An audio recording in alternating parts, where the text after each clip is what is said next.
खुशी अग्रवाल जो दूसरी शादी के बाद अब खुशी अरोड़ा बन चुकी थी, उसका यह पति भी दरिंदा था। यह सिर्फ एक कोइंसिडेंस था या फिर इसके पीछे भी कोई और रहस्य था? धीरज 3 हफ्तों तक लगातार गाजियाबाद में करिश्मा का शारीरिक शोषण करता रहा और करिश्मा की मां वैशाली यह समझती रही कि करिश्मा दुबई में अपने परिवार को पालने के लिए नौकरी कर रही है।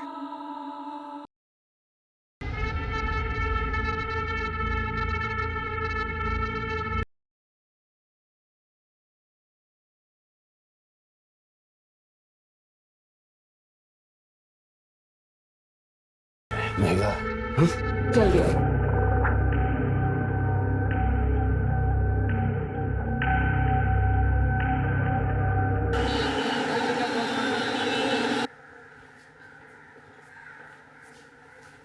सर, ये लोग आपसे मिलना चाहते हैं।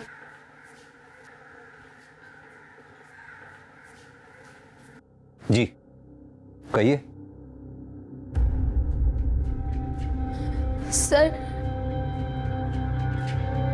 सर हमारे साथ रेप हुआ है। व्हाट?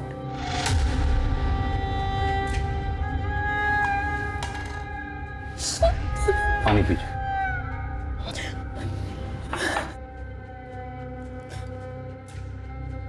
अब आराम से हिम्मत रखिए, बताइए क्या क्या हुआ। सर सुनील अग्रवाल के घर पे हम नौकरानी का काम करते हैं। रोज की तरह आज भी साफ सफाई कर रहे थे और फिर ओए मानसी, तू भूख प्यास नहीं लगती? सुबह 8 बजे से काम करिए तू। अब देख 12 बज गए। एक काम कर, ये नींबू पानी पी ले। नहीं साहब, ये आपके लिए है। अगर तू हेल्दी रहेगी तभी तो हमारा घर चमकता रहेगा ना। ले ले ले।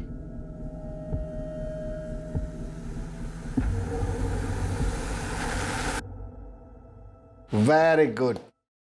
साहब मैं इसको किचन में रख के आती हूँ।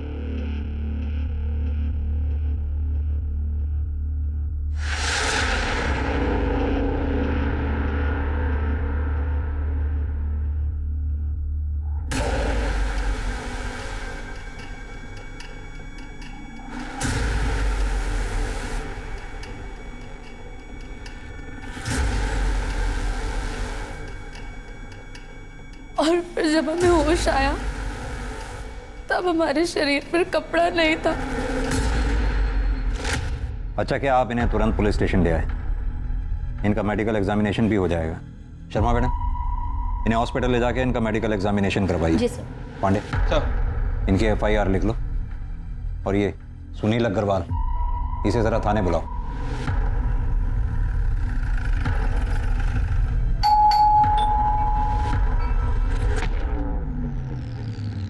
कौन आया है? सर जी, मानसी झूठ बोल रही है। आप ही सोचे, मैं भला अपनी मेड का रेप करूंगा, वो भी इस उम्र में? Sir ji, I am 62 year old. मुझे ये बताने में जरा भी शर्म नहीं कि मुझ में अब वो पावर नहीं बचा। अगर आपको यकीन नहीं है तो मेरी वाइफ से पूछ लो। सर ये एकदम सच बोल रहे हैं। देखिए, कौन सच बोल रहा है कौन झूठ, ये मेडिकल एग्जामिनेशन के बाद पता चलेगा। अरे अग्रवाल जी, आपको हमारे साथ चलना होगा। अरे अरे, ये क्या जबरदस्ती है?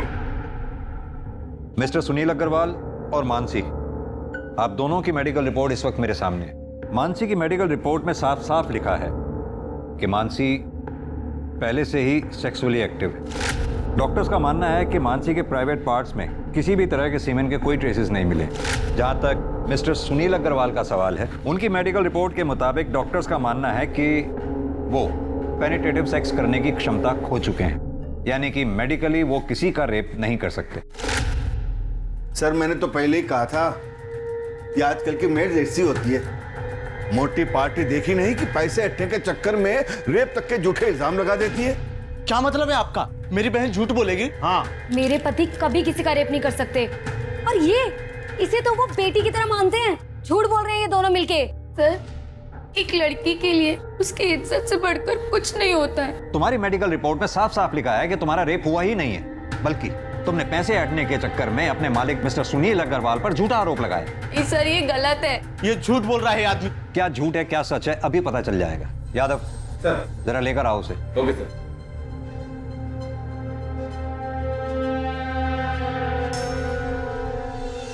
तुम जी हाँ, इसका नाम है मनोज, तुम्हारा बॉयफ्रेंड। अब तुम खुद अपने भाई को बताओ कि मनोज और तुम्हारे बीच में शारीरिक संबंध है या नहीं। बोलो, क्या पूछना है इंस्पेक्टर साहब? संभालिए।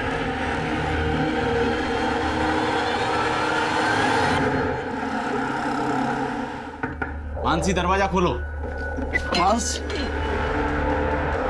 मानसी।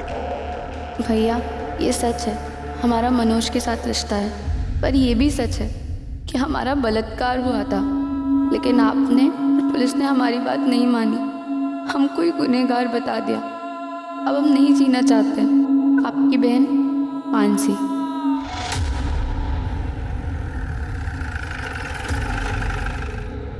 मानसी ने सुसाइड किया, इसमें मेरा क्या दोष है? दोष है, क्योंकि मानसी ने अपने सुसाइड नोट में साफ साफ लिखा है कि उसका बलात्कार हुआ था। साफ साफ बताइए कि माजरा है क्या?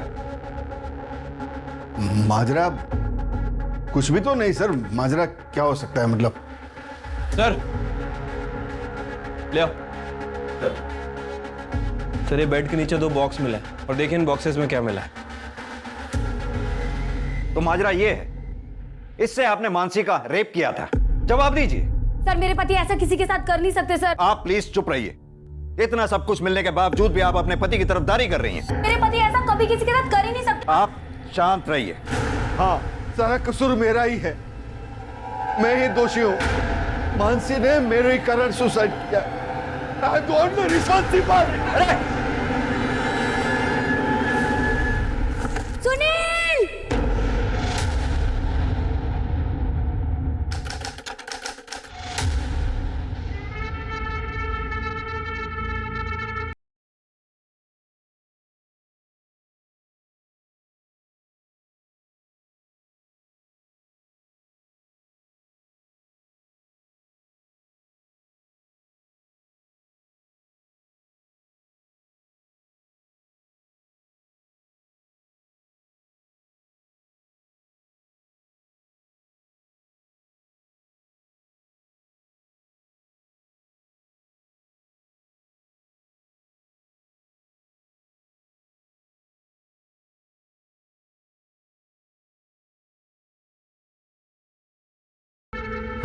जल्दी आओ।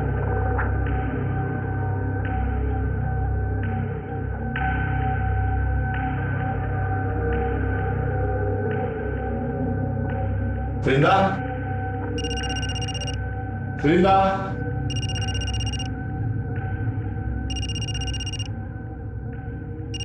वृंदा, अरे कहाँ चली गई? साहब, मैसेज चेक करो।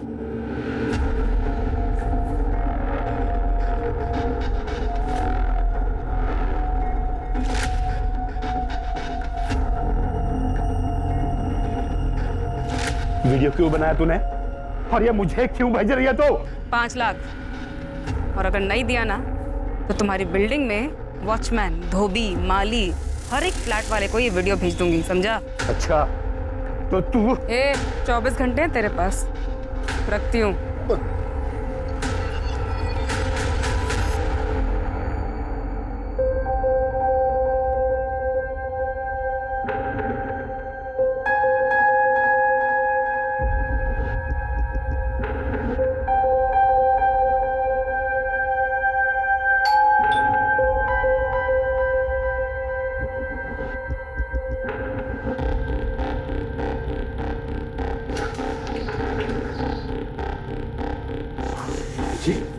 नमस्ते। नमस्ते।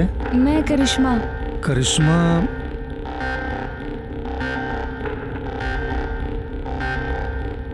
ओ हाँ हाँ, करिश्मा, आ जाओ आ जाओ, आओ अंदर आओ बेटा। अरे खुशी, वो डोमेस्टिक हेल्प आ गई है करिश्मा, आओ बैठो बैठो।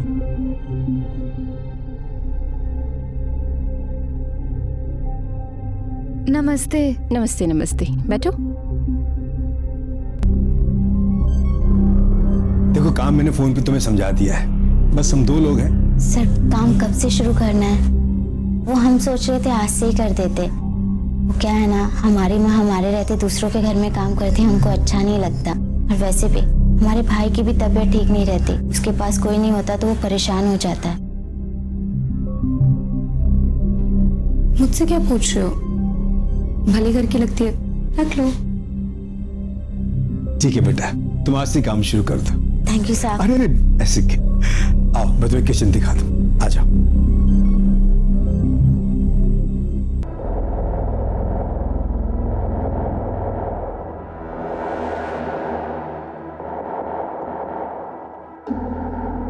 क्या बात है साहब, जल्दी इंतजाम कर लिए पैसे का। लो।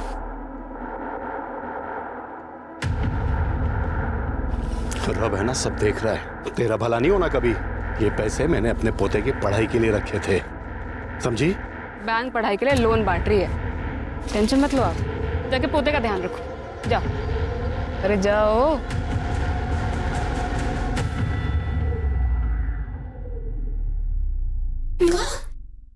अरे अरे क्या बात है? हाँ, ये देखो मैं आप लोगों के लिए क्या लेके आई हूँ। क्या लाई है? समोसा और जलेबी। पैसा कहाँ से मिला रे? अरे जिनके यहाँ काम करती हूँ उन्होंने दिए। वो ना समोसा जलेबी खाएगा। ये देख।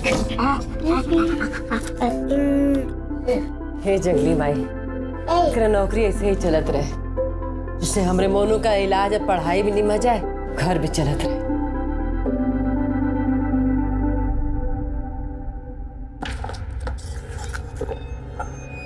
बस कितने?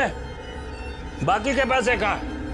इतने ही मिले। मामा से होशियारी है, बाकी के पैसे देना। इतने ही मिले मामा। मुझे पता है पैसे कहाँ। हाँ मामा इतना ही। मामा अच्छा दे रही।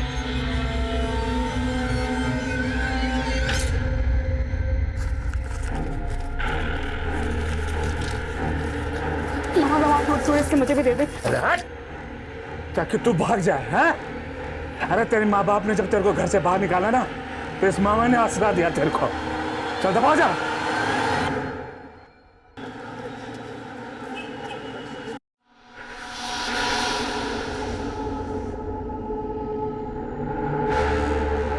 हाँ बस निकल रही हूँ मैं। आई। Okay bye. सुनो, कैसी लग रही हूँ मैं? बहुत अच्छी, हमेशा की तरह।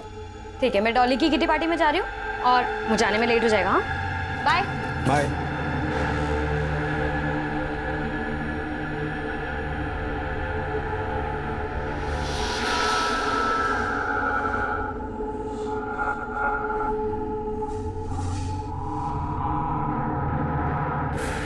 अरे करिश्मा बेटा, ये जूस पी लो। नहीं साहब। कितना काम करती हो तुम, इसके पीने से तुम्हें ताकत मिलेगी। लो बेटा लो। अरे लो, पियो। शाबाश।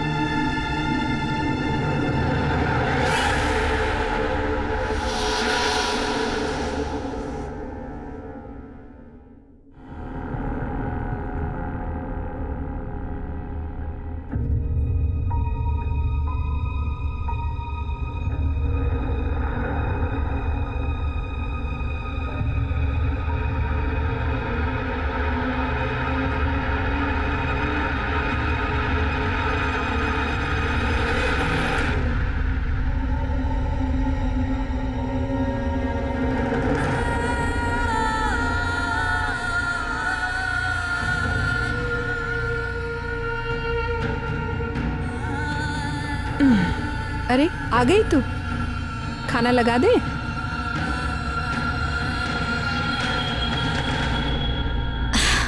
करिश्मा, क्या हुआ बेटा? तबीयत ठीक नहीं है का? चाय पिएगी? चाय बना दे। हाँ, हमारा कुछ भी खाने पीने का मन नहीं, हम कल से नौकरी पे नहीं जाएंगे। उन लोगों ने डांट दिया का? देख बेटा, अब जो लोग इतना सामान पैसा सब दे रहे हैं, अगर कभी कोई चार बात बोल दे ना, दिल पे मत लगा। देख, तू नौकरी छोड़ देगी तो फिर मोनू का क्या होगा? फिर जल्दी इतना अच्छा काम नहीं मिलता है बेटा। ये हमारी बात मानना, जो भी उन लोग कहे सब अनसुना कर दे, फिर ये सब ठीक हो जाएगा। तो काम पे नहीं जाएगी तो घर कैसे चलेगा रे?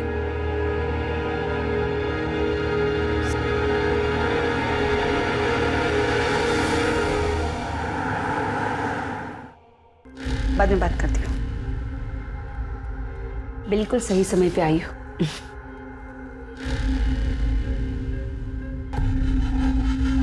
ये है तुम्हारा नया शिकार। कुछ दिन इसका पीछा करो, देखो ये सही समय पे किल ठोक दो। नमस्ते, मैं धीरो जरूर आऊँ। क्या लेंगे आप मालिक, चाय पानी? अरे नहीं, कुछ हाँ? तकलीफ मत कीजिए आप।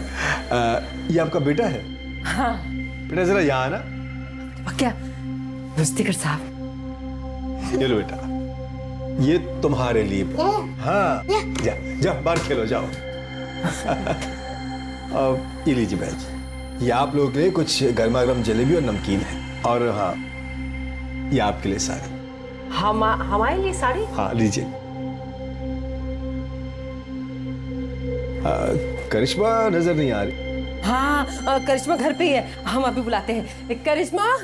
हाँ माँ। बेटा भाग क्या ना, देख तेरे मालिक आए हैं। कैसी हो करिश्मा? बेटा कल काम पे नहीं आई तुम? मालिक इसका ना तबीयत थोड़ा ठीक नहीं था, लेकिन कल से आएगी। हाँ कल से आएगी काम पे। वो तो ठीक है। करिश्मा के लिए मेरे पास एक बहुत अच्छा सा ऑफर है। क्या है बहन जी, वो बहुत अच्छा काम कर रही है, तो मैं सोच रहा हूँ कि इसे अपने बहू बेटे के पास दुबई भेज दूं। दुबई? अरे जरा सोचिए बहन जी, यहाँ का 20 रुपया मतलब वहाँ का 1 रुपया, मतलब उसकी पगार 20 गुना बढ़ जाएगी। और हर 3 महीने में हम उसे आपके पास भेज देंगे मिलने के लिए, और आपकी और आपके बेटे की देखभाल के लिए तो हम है ही यहाँ पर। कहिए क्या ख्याल है आपका? अच्छी ये लीजिए, ये एडवांस। मालिक आप तो देवता आदमी है। ऐसा कुछ नहीं। करिश्मा ये तो किस्मत है, इतने अच्छे आदमी के काम करने को मिला।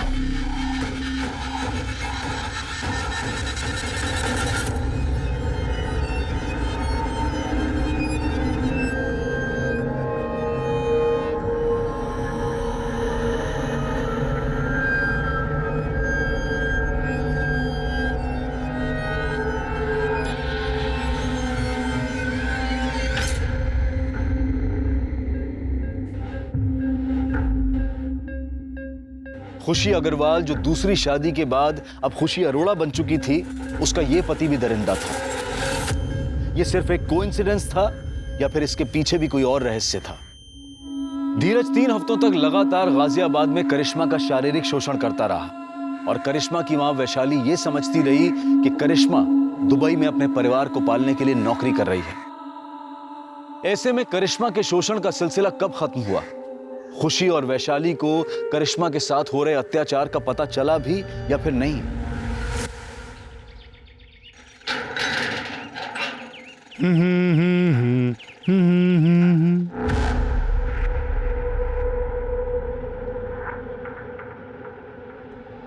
मैडम, मैडम,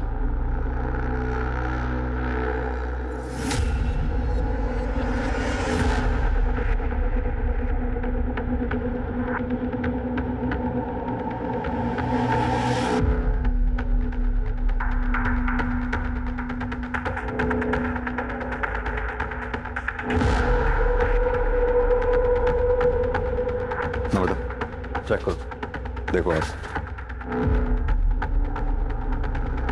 सर ये देखिए, यहाँ काफी स्वेलिंग है, हो सकता है जोर से वार किया हो सकता है मौत इंटरनल इंजरी की वजह से हुई। और देखो अच्छी तरह से सर। टेरेस और बिल्डिंग के आसपास अच्छी तरह से छानबीन करवाओ, देखो कुछ मिलता है क्या। अगर कातिल ने कत्ल यहाँ किया है तो हो सकता है मर्डर वेपन यहीं कहीं उछाल के फेंका हो। सर आप लोगों में सबसे पहले किसने देखा था? सर मैंने। आपने बॉडी के आसपास कुछ देखा? नहीं सर, कुछ नहीं। आप लोगों में से कोई इसे पहचानता है क्या? नहीं सर। नमस्ते सर, मैं सोसाइटी का सेक्रेटरी हूँ। मैंने इन सबसे बात कर लिया, मगर हम में से किसी ने इस लड़की को इस सोसाइटी में कभी नहीं देखा। एक बात बताइए, आपके सोसाइटी में सीसीटीवी काम कर रहे हैं? हाँ जी सर। हमें पिछले 2-3 दिन के सीसीटीवी फुटेज चाहिए होगी। मिल जाएंगे सर।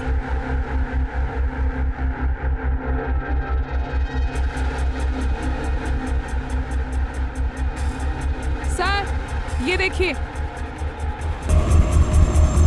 सर पाँव के पास ये हेयर स्टाइल मिला है और ये हेयर कलर विक्टिम के हेयर कलर से काफी अलग है। सर मैंने पूरी बॉडी चेक की, लेकिन कहीं कोई निशान नहीं है और बॉडी के आसपास खून के धब्बे भी नहीं है। बाल का डीएनए विक्टिम के डीएनए से मैच करवाओ और बॉडी एक बार फिर से चेक करो। देखो कहीं कोई निशान तो नहीं। सर। संदीप, बॉडी का पंचनामा करवा के पोस्टमार्टम के लिए भिजवाओ, और उससे पहले इसकी फोटोग्राफ्स लेके सोसाइटी में दिखाओ। देखो कोई पहचानता है क्या? अगर यहाँ कोई ना पहचाने तो आसपास की सोसाइटीज में दिखाओ। वहां भी अगर कोई ना पहचाने तो सोशल मीडिया पे डालो उसकी फोटोग्राफ, और इस एरिया के रहने वाले लोगों में विक्टिम का फोटोग्राफ सर्कुलेट करो। हमारे लिए इसके बारे में जानना बहुत जरूरी है, तभी हम कातिल तक पहुंच सकते। सर,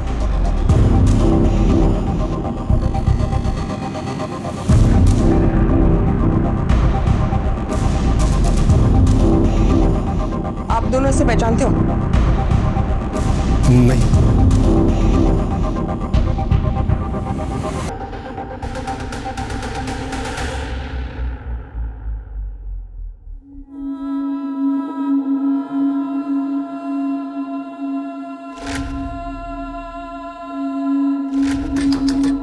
करिश्मा दरवाजा खोल बेटा। इसे खाना पीना छोड़ने से कोनो समस्या का हल नहीं निकलता। दीदी अगर तुम भी नहीं खाओगे तो हम भी नहीं खाएंगे। करिश्मा खोल दे बेटा।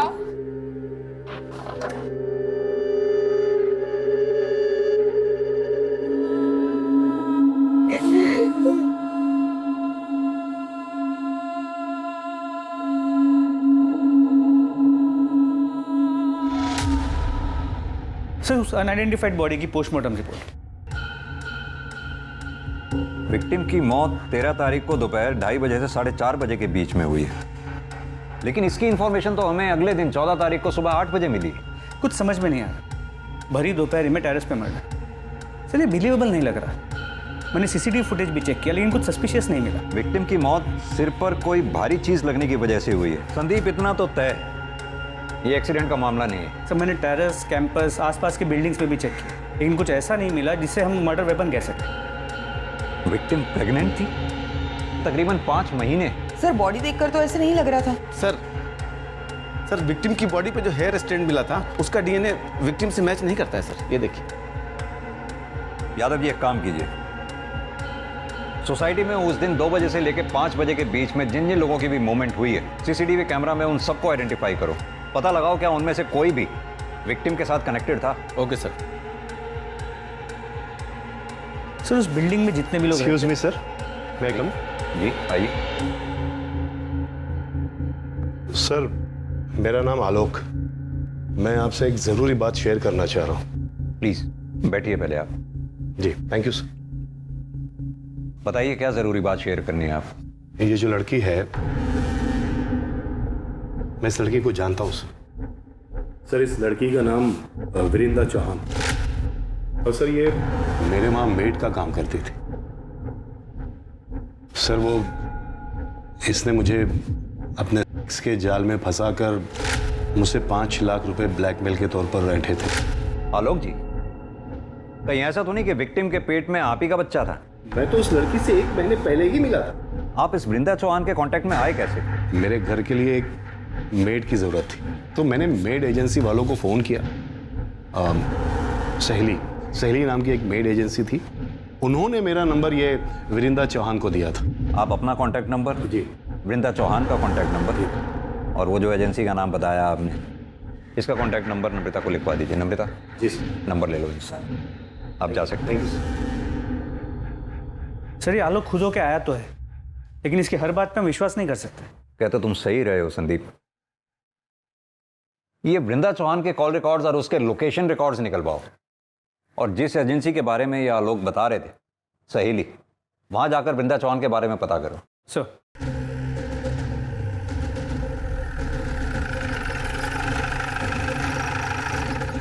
वृंदा हमारी एजेंसी के साथ 7 महीने से जुड़ी हुई।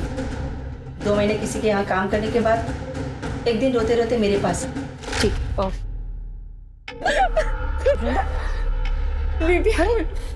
इतनी चोट कैसे लगी तुझे? मेरे पापा ने आज मेरे साथ ऐसे जबरदस्ती किया, मुझे बहुत पीटा। तुम अपनी माँ से बात क्यों नहीं करती? वो कुछ करेगी ना। मेरे मामा मुझसे बहुत नाराज है। उन्होंने उन्होंने मुझे घर से निकाल दिया है।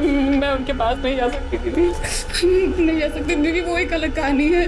हम दोनों पुलिस के पास चलते हैं, पुलिस से बता दे। नहीं नहीं दीदी, पुलिस की बात करें तो मामा मुझे घर से निकाल देगा, मेरे पास रहने का कोई ठिकाना नहीं है। रोना बंद कर और ये बता कि तू मुझसे क्या चाहती? मामा ने बोला था कि उसको पैसे ला के दूंगी ना तो वो मुझे छुएगा नहीं। दीदी कोई ऐसा जुगाड़ बता दो जिससे कम समय में ज्यादा पैसे कमा सको, क्योंकि अगर ऐसा ही चलता रहा तो या तो मेरा मामा मुझे मार देगा या मैं अपनी जान ले लूंगी। फिर मैंने उसे ऐसे लोगों के यहाँ काम करने का आइडिया दिया। वो क्या है ना साहब कि 2 पैसे एक्स्ट्रा भी मिल जाते हैं। मुझे उन सारे लोगों के नंबर चाहिए जिनके घर पे वृंदा ने काम किया था। हो सकता है उन्हीं में से कोई वृंदा के होने वाले बच्चे का बाप हो और उन्हीं में से किसी ने उसे मारा हो। क्या वृंदा प्रेग्नेंट थी? जी, पोस्टमार्टम रिपोर्ट के हिसाब से वृंदा के पेट में 5 महीने का बच्चा था। सर तो ये जरूर उसके मामा का काम है। जनाब जितना मारना मार लो जनाब, मैं सच कहता हूँ मैंने वृंदा के साथ जबरदस्ती जरूर की जनाब, लेकिन मैंने उसका खून नहीं किया। जबरदस्ती किसे तू जबरदस्ती कर रहा है? इसे जबरदस्ती नहीं रेप कहते हैं। बता 13 तारीख को दिन में 2:30 बजे से लेकर 5:30 बजे तक कहाँ था?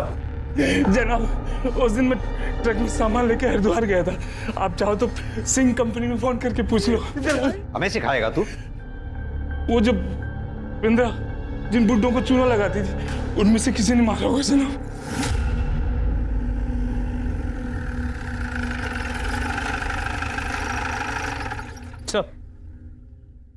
जिन जिन सीनियर सिटीजन्स के यहाँ पे वृंदा ने काम किया था उन सब ने बयान देने से मना कर दिया। लेकिन संदीप वृंदा प्रेग्नेंट थी और जाहिर सी बात है उसके बच्चे का बाप इन्हीं में से कोई एक होगा। सर इस बारे में भी हमने उनसे पूछा, लेकिन सबका यही कहना है कि वो लोग प्रोटेक्शन यूज करते थे। सबसे पहले तो ये वृंदा के मामा अतुल चौहान का डीएनए वृंदा के फीटस से मैच कराओ। अगर उसका डीएनए मैच नहीं होता फिर बाकी बचे लोगों का डीएनए टेस्ट करवाओ। सर एक बात और, एजेंसी से मिले नंबर्स में एक नंबर धीरज अरोरा का भी था। इस वृंदा ने कभी धीरज अरोरा के घर पे काम तो नहीं किया, लेकिन फिर उसका अगला टारगेट धीरज ही था।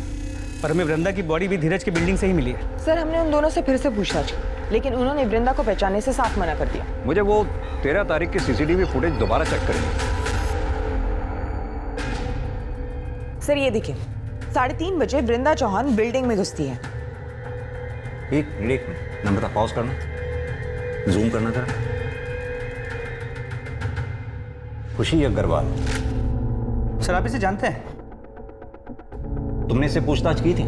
जी सर, इनके हस्बैंड से भी पूछताछ की थी, लेकिन दोनों ने इसे पहचानने से मना कर दिया। हस्बैंड? जी सर, धीरज अरोरा। ये धीरज अरोरा।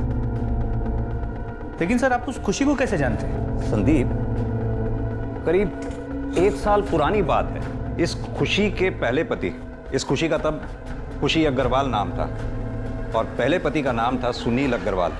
सुनील अग्रवाल के ऊपर उनके काम वाली ने बलात्कार का आरोप लगाया था और जब हम उनके घर में बयान की पुष्टि के लिए पहुंचे तो सुनील अग्रवाल का यह कहना था, मुझे यह बताने में जरा भी शर्म नहीं कि मुझ में अब वो पावर नहीं बचा। हमें यह भी पता चला कि उस काम वाली का एक बॉयफ्रेंड भी था। हमने ये सोचा हो सकता है कि उस काम वाली ने पैसे ऐंठने के लिए अपने मालिक पर झूठा आरोप लगाया हो। और हैरानी वाली बात यह है कि उस काम वाली ने आत्महत्या कर ली। उससे भी ज्यादा हैरान करने वाली बात यह थी कि उसने अपने सुसाइड नोट में कंफर्म किया कि उसके साथ बलात्कार हुआ था और बलात्कारी कोई और नहीं, वो खुशी अग्रवाल का पहला पति सुनील अग्रवाल ही था। हम उसके बयान की पुष्टि के लिए फिर उनके घर पे गए और छापेमारी के दौरान हमें उन दोनों के घर से सेक्स टॉयज मिले। उन दोनों को थाने लेके आओ। खुशी जी, हम कुछ समय पहले भी मिल चुके हैं। तब आप खुशी अग्रवाल हुआ करती थी और आज खुशी अरोड़ा। कुछ याद है आपको? जी सर। आज आप सेकंड मैरिज करके मूव ऑन कर गई, अच्छी बात है। Thank you sir. मिस्टर धीरज, आपका मानना है कि आप वृंदा चौहान को जानते ही नहीं, जबकि वृंदा जिस एजेंसी में काम किया करती थी उस एजेंसी के मुताबिक आपने किसी काम वाली के लिए वहां रिक्वायरमेंट दी थी और उस एजेंसी का यह कहना है कि वृंदा आपके घर में काम करने वाली थी।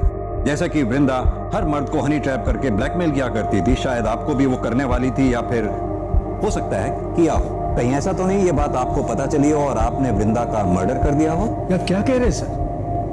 मैं वृंदा को जानता तक नहीं था। इनफैक्ट आज से पहले उसका नाम भी नहीं सुना था मैं। हाँ, हर एजेंसी को हमने कांटेक्ट किया था मेड की रिक्वायरमेंट के लिए, अपने डिटेल्स भी छोड़े थे वहां। और हाल फिलहाल हमें मेड की कोई रिक्वायरमेंट नहीं थी। नमिता, जरा धीरज जी को दिखाओ।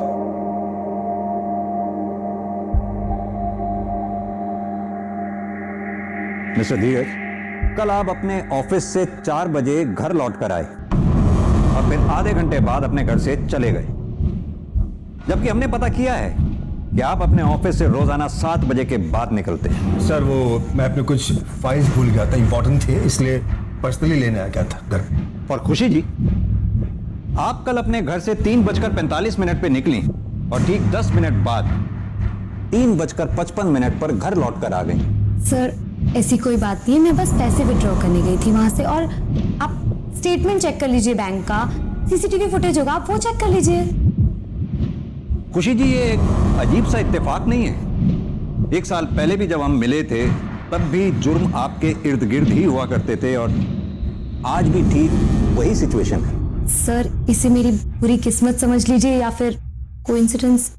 ठीक है, फिलहाल आप दोनों जा सकते हैं। Thank you.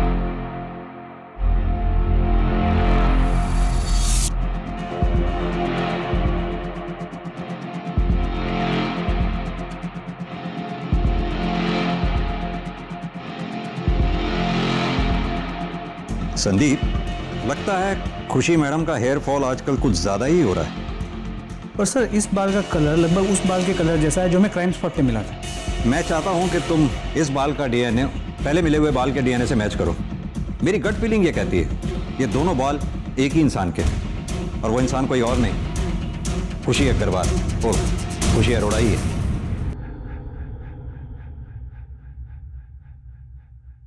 सर वृंदा के मामा अतुल चौहान का डीएनए वृंदा के पेट की फीटस के डीएनए के साथ मैच करता है। रिपोर्ट। यानी वृंदा के मामा के पास वृंदा को मारने का मोटिव था, लेकिन बिल्डिंग के उस सीसीटीवी फुटेज में ये मामा कहीं दिखाई नहीं दिया। वृंदा की बॉडी के पास जो हेयर स्टैंड मिला था उसके डीएनए रिपोर्ट का क्या हुआ? वो नम्रता लेके आ रही है। सर वृंदा की बॉडी के पास जो हेयर स्टैंड मिला उसका डीएनए खुशी के डीएनए से 100% मैच करता है। ये देखिए। ये खुशी शक्ल से जितनी भोली दिखती है उतनी भोली है नहीं। एक काम करो, ये खुशी के घर का सर्च वारंट निकालो। सर मैं वही चेक कर रहा हूँ, थोड़ी देर में फोन करता हूँ ना आपको। ओके खुशी। मैं देखती हूँ। पूरे घर की अच्छे से तलाशी लो। सर क्या हो रहा है सर? आप हमें अपना काम करने दीजिए।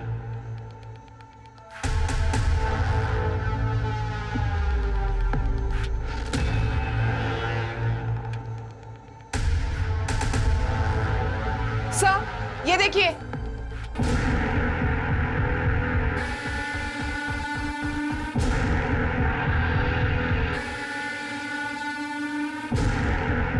ये इस पिक में लड़की कौन है? यही रहती है? सर हमने इसे अडॉप्ट किया है, पहले यही रहती थी, अब मेरे बेटे के साथ दुबई में रह रही है। नाम क्या है इस लड़की का? करिश्मा। सर एक मिनट यहाँ आइए, देखिए क्या मिला है। सर मर्डर वेपन तो नहीं मिला, लेकिन ये सब कुछ मिला है। और सर ये देखिए सर, ये सारा सामान बिल्कुल वैसा ही है जैसे आपने कहा था आपको खुशी के पिछले घर से मिला था।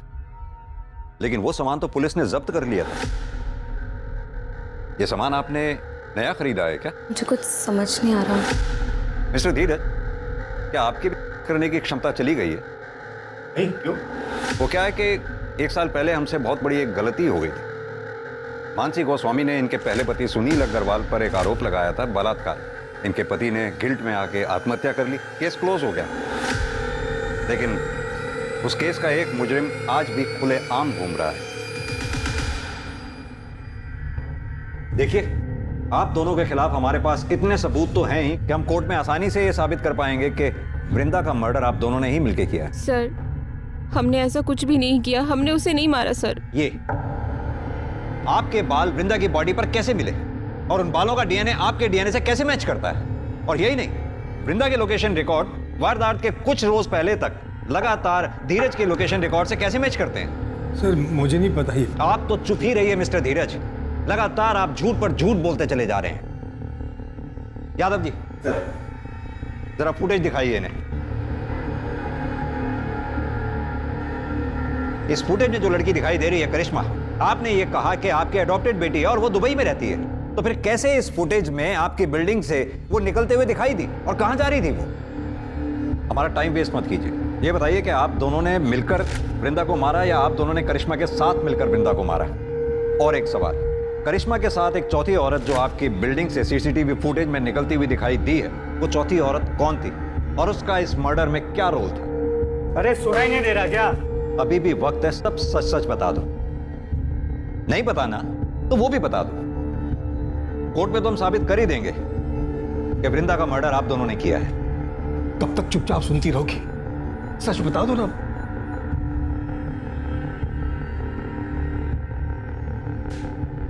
तुम्हारे पास फालतू का टाइम होगा, हमारे पास नहीं। बोलो। सर, हमने वृंदा को नहीं मारा, उल्टा वो हमें फॉलो कर रही थी, वो हमें ब्लैकमेल कर रही थी सर, और वो धीरज को फॉलो करते करते मुझ तक पहुंची। उसने हम दोनों को साथ देखा और उससे पता चल गया था कि हम दोनों पति पत्नी हैं। जब धीरज नहीं थे, उनकी एब्सेंस में वो घर भी आई थी। तुम अपने बचपन के पैर को अंदर नहीं बुलाएगी? तुम यहाँ क्या करने आई हो?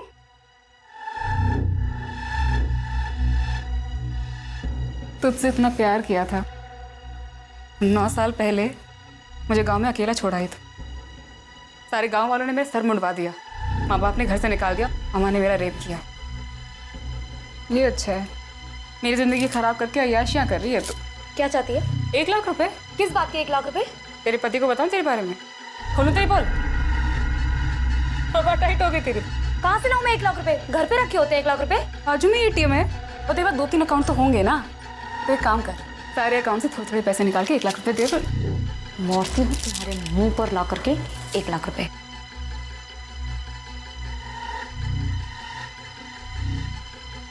जब मैं वापस आई तो वो मरी हुई थी। वृंदा, वृंदा। फिर मैंने तुरंत धीरज को कॉल किया। क्या बात है, क्यों बुलाया मुझे? जब मैं घर पहुंचा तो मैंने देखा कि वृंदा मरी पड़ी थी। अब खुशी ने मुझे सारी कहानी बताई, तो हम दोनों ने मिलकर उसकी लाश को कमरे में छुपा दिया और मैं ऑफिस चला गया। मुझे पता था सर कि हमारी बिल्डिंग का टेरेस खुला रहता है। रात को हम दोनों ने इसकी लाश को सीढ़ियों के रास्ते से टेरेस पर रख दिया। कहानी अच्छी सुनाई आपने मिस्टर धीरज। चलिए एक बार को मान भी लिया जाए कि आप लोगों ने वृंदा को नहीं मारा। मेरा सवाल अब भी वहीं का वहीं है, वो चौथी औरत जो करिश्मा के साथ सीसीटीवी फुटेज में आपकी बिल्डिंग से बाहर निकलती देखी गई, वो औरत कौन थी और उस औरत का इस मर्डर में क्या रोल था? खुशी, छुपाने में नुकसान है हमारा, सच बता दो। सर मैं बताता हूं, करिश्मा और उसकी मां वैशाली ने ही वृंदा को मारा है। बर्तन चौका करने वाले गरीब लोग हैं साहब, हम क्या किसी को मारेंगे? यही मरदवा होंगी, यही दोनों हत्यारे हैं। ये लोग का बस चलता ना तो हमारी करिश्मा को भी मार देते ये लोग। देखिए आप जो भी कहना चाहती हैं साफ साफ कहें। सर, इन लोगों ने हमें कोई अडॉप्ट नहीं किया था, हम इनके यहाँ नौकरानी का काम करते थे। उन्होंने माँ से झूठ बोला कि अपने बेटे के पास दुबई भेज रहे हैं, लेकिन हमें अपने घर में कैद रखा।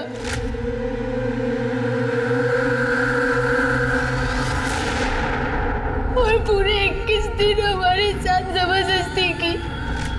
अगर ऐसा था तो आप लोग तुरंत हमारे पास क्यों नहीं आए? इन दोनों को जेल में डाल देते। पुलिस के पास आती तो बात फैलने का डर था।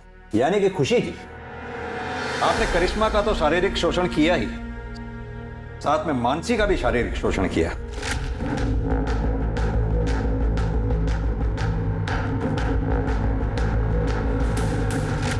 इतना ही नहीं, इस कुकर्म में आपके दोनों पति बराबर के भागीदार थे।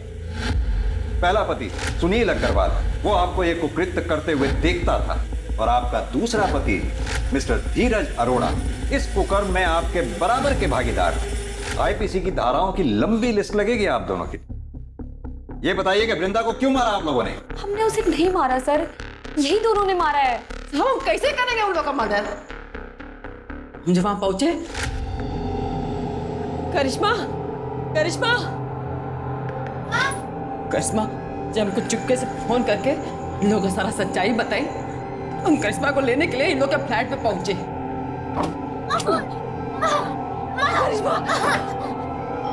तो औरत पहले से मर चुकी थी। झूठ बोल रही है ये दोनों। मैं मानती हूँ सर कि मैंने बचपन में उसे सताया होगा, लेकिन अब ऐसा नहीं था। मैं प्रायश्चित करना चाहती थी और इसीलिए ना मैं उसे पैसे देने चाहती थी सर, लेकिन इन दोनों माँ बेटियों ने मिलकर उसे पहले से ही मार दिया था। साहब प्रायश्चित करके ना इटालियन नौटंकी कर रहे हैं, नौटंकी। सर ये झूठ। ये केस उलझता ही जा रहा था। इस रेप और मोलेस्टेशन केस में ये तीसरी मौत थी। संदीप, हो ना हो कत्ल इन चारों में से ही किसी एक ने किया है। हो सकता है खुशी ने वृंदा को मारा हो और फिर धीरज को फोन करके बुलाया हो वृंदा की लाश को ठिकाने लगाने के लिए, या फिर यह भी हो सकता है वृंदा के डर से खुशी ने धीरज को फोन करके बुलाया हो और उन दोनों ने मिलकर वृंदा को मार दिया हो। या फिर यह भी हो सकता है कि वैशाली घर में घुसी हो, करिश्मा के साथ भागने लगी हो और इसी दौरान वृंदा बीच में आ गई हो और वृंदा वैशाली के हाथों मारी गई हो।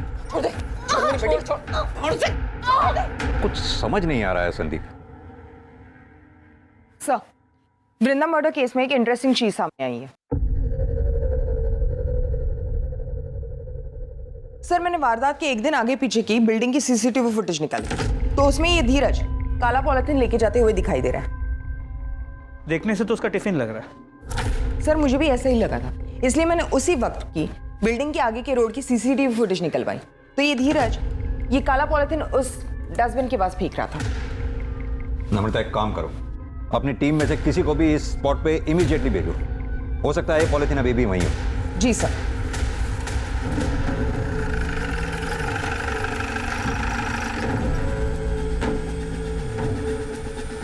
महेश। Yes sir.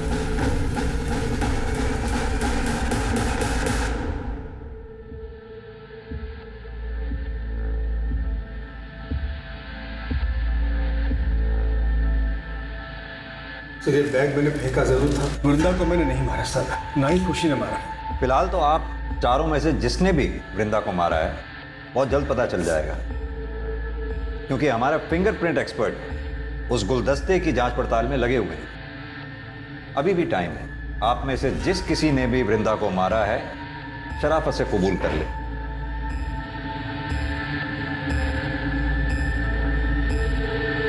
सर, खून हमने किया है। उस दिन फोन रखने के बाद अम्मा का इंतजार कर रहे थे। घर में सर और मैडम दोनों ही नहीं थे। जैसे माँ गेट पे आई, हम उनके पास दौड़ के पहुंचे तो मैडम हमारे बीच में आ गई, हमें रोकने लगी। तो हमने गुलदस्ता उठा के उनके सिर पे दे मारा। कैसे मारा, करके बताओ। सर, वो हमारे सामने आ गई थी हमें रोकने के लिए, तो हमने गुलदस्ता उनको ऐसे मार दिया सिर पे, वो वहीं मर गई और हम भाग गए। लेकिन चोट तो वृंदा के सर के पीछे लगी थी। क्यों वैशाली जी? अरे अब तो मान जाओ, या अपनी बेटी को जेल भेजकर मानोगी? हमसे बहुत बड़ी भूल हो गई था। हम जैसे ही दरवाजे की घंटी बजाते देखा तो दरवाजा पहले से खुला हुआ था। सोफे पे एक औरत बैठी थी, हमको लगा खुशी मैडम है। हमारी नजर फूलदान पे पड़ी और उसको उठाए उनके सर पे दे मारे। उसके बाद करिश्मा लेके वहां से भाग गए और इसीलिए हम करिश्मा को बलात्कार का केस लिखवाने के लिए पुलिस थाने नहीं आए। बिना देखे सुने, बिना सोचे समझे कुछ भी करने से पल भर में जीवन बिगड़ जाता है। जरा सा भी समझदारी से काम लिया होता तो अपराधी बनने से बच जाती।